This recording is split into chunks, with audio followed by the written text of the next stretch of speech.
சிம்ம ராசி அன்பர்களுக்கு வந்து பார்த்தீங்கன்னா கிட்டத்தட்ட ஒரு மொத்தமாகவே டோட்டலாகவே 3 நட்சத்திரங்கள் சொல்லுவோம். அந்த 3 நட்சத்திரங்களில் ஒரு 2.5 வருஷமாகவே பாதிப்பு. அதில் இப்போ கிட்டத்தட்ட ஒரு 6 மாதமாகவே எந்த விஷயத்தையும் வெளிப்படையாக சொல்ல முடியாமல் மனசுக்குள்ளேயே ஃபீல் பண்ணிட்டு தன்னுடைய வாழ்க்கையை நகர்த்திக்கிட்டு இருக்க பூர நட்சத்திரக்காரங்க ரொம்ப கஷ்டப்படுறாங்க. மன அழுத்தம் ரொம்ப அதிகமான மன அழுத்தம் இருக்குது.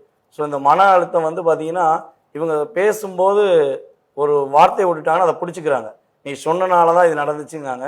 ஆனால் இவங்க மனசார அப்படி யாரையும் நினச்சி சொல்லலை அப்படிங்கிறத உண்மை. ஸோ இந்த அழுத்தம், போராட்டம், பிரச்சனை இதெல்லாம் எப்படா கடந்து போகும்னு சொல்லி காத்திருக்கீங்கன்னா கண்டிப்பாக கிட்டத்தட்ட இந்த 2026 அதை கடத்தி விட்டு உங்களை நல்ல வழி காட்டுவதற்கான ஒரு அமைப்பாக இருக்கும். ஆனால் அண்ணன் சொன்ன மாதிரி கிட்டத்தட்ட ஒரு மே மாதம் வரையும் பொறுமையாக காத்துருங்க. ஜூனுக்கு அப்புறம் தான் உங்கள் லைஃபே மாறப்போகுது. ஜூனுக்கு அப்புறம் தான் நீங்கள் நினச்ச விஷயங்கள் நடக்க போகுது. பொருளாதார விஷயங்களில் நல்ல மாற்றம், அதே போல் வந்து பார்த்தீங்கன்னா கடன் சுமையிலிருந்து மீள்வதற்கான வாய்ப்பு.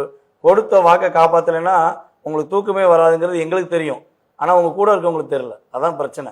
ஏன்னா நீங்கள் கொடுத்த வாக்கை காப்பாற்றுறவர் நேர்மையானவர் நாங்கள் புரிஞ்சுக்கிடுவோம். ஆனால் கூட இருக்கவங்க எல்லாருமே உங்களை எப்படா உங்கள் நேர்மையை உடைச்சிடலாம், உங்களுடைய ஒரு உண்மையான தன்மையை உடைச்சி உங்களை எப்படி குனிய வைக்கலாம், எப்படி வந்து ஒரு ஃபீல் பண்ண வைக்கலாங்கிறதான் முயற்சி எடுத்துக்கிட்டு இருக்காங்க. ஸோ இதெல்லாம் சூழ்ச்சி தான்.